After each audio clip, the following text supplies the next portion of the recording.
कपडे फाडून बलात्काराची केस टाकून राहिले. पण आम्ही लाईव्ह होतो ना तिथं, आमच्या महिला होत्या ना तिथं, आम्हीच होतो तिथं, माणसं आमची कोणीच नव्हते ना. तिला आवरण्यासाठी महिला गेल्या, तिनं स्वतःवरून कपडे फाडून घेतले.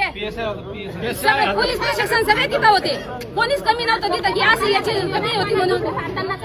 कपडे फाडतानाचा व्हिडिओ ते टाकला का? कपडे फाडे त्यानं सीसीटीव्ही कॅमेरे फोडून टाकले, त्यानं सगळं. आणि गावातील सरपंच व अनेक नागरिक महिला यांच्यावर चुकीच्या पद्धतीने आरोप केले आणि छत्रपती शिवाजी महाराजांच्या स्मारकाला विरोध केला असा खोटा एक नेरेटिव्ह सेट करण्याचा प्रयत्न काही लोकांनी या ठिकाणी केला. तो हाणून पाडण्यासाठी आणि सत्य परिस्थिती लोकांसमोर आणण्यासाठी आम्ही आज या ठिकाणी पोलीस स्टेशनला निवेदन दिलं. सत्य काय आहे, दूध का दूध पाणी का पाणी या ठिकाणी करा. सगळ्या कुठल्याही एजन्सीकडून चौकशी करा आणि खरं काय ते जनतेसमोर आणा. राष्ट्रमाता जिजाऊच्या जन्मानं कुणीच झालेल्या या पावनभूमीला बदनाम करण्याचं काम कुणी करू नका, अशा पद्धतीचा इशारा देण्यासाठी आज आम्ही या ठिकाणी एकत्रित आलो. छत्रपती शिवाजी महाराजांच्या स्मारकाला जर कोणी विरोध केला तर सगळ्यात पहिले त्याचे हातपाय तोडण्याचं काम आम्ही करू. परंतु तशा कुठल्याही प्रकारे या ठिकाणी झाला नाही. मुद्दाम जाणून बुजून छत्रपती शिवाजी महाराजांचं नाव पुढे करून स्वतःची राजकीय पोळी भाजण्याचं काम काही लोक या ठिकाणी करतायत. तो हाणून पाडण्यासाठी आज आम्ही निवेदन दिलं.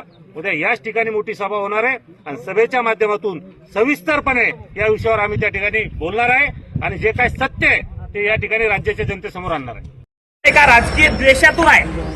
राजकीय द्वेषातून म्हणजे काय, फक्त याच्यामध्ये पाठीमागं राजकारण आहे. सदर जी महिला आहे, मी अगोदर सांगितलं, सदर जी महिला आहे त्या महिलेचे सगळे ठिकाणी सांगतायत की बाईचे कपडे फाडण्यात आले. अजिबात ही गोष्ट खरी नाही. सदर महिलेचे कोणीही कपडे फाडलेले नाही. माझं आव्हान आहे, कोणीतरी तो व्हिडिओ दाखवावा की आमचा एखादा माणूस, या गावचा सरपंच त्या महिलेचे कपडे फाडताना दिसत असेल तर. कपडे फाडणं तर सोडा, त्या महिलेच्या अंगाला साधा स्पर्श जर एखाद्या आमच्या माणसांनी केला असेल तर पोलीस असेल, कोर्ट असेल, हे सजा नंतर देईल.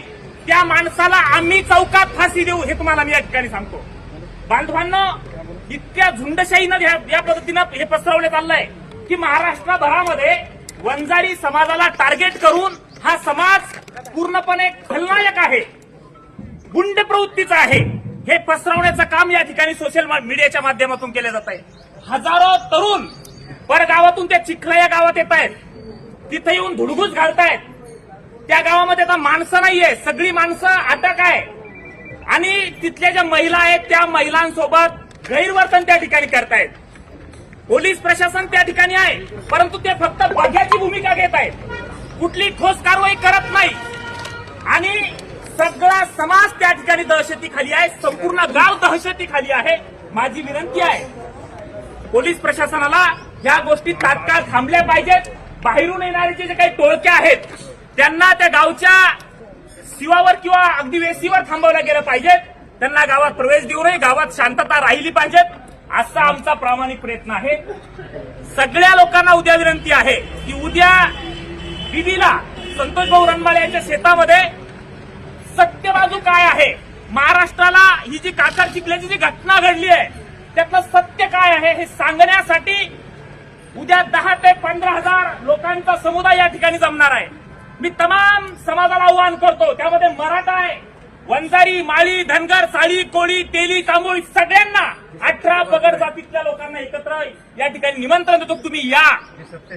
आणि जे सत्याच्या बाजूने आहेत त्यांना विशेष आमंत्रण आहे की तुम्ही या आणि या ठिकाणी सत्य काय आहे हे एकदा बघा की खरोखर सदर महिलेला जी मारहाण झाली आहे ती आमच्या पुरुषांनी केली आहे का, सरपंचांनी केली आहे का, गावकऱ्यांनी केली आहे का. सदर महिलेचे जे कपडे फाडलेले आहेत ते कोणी फाडलेले आहेत हे एकदा त्या ठिकाणी निपक्षपातीपणानं पोलीस प्रशासनाने सुद्धा चौकशी करावी.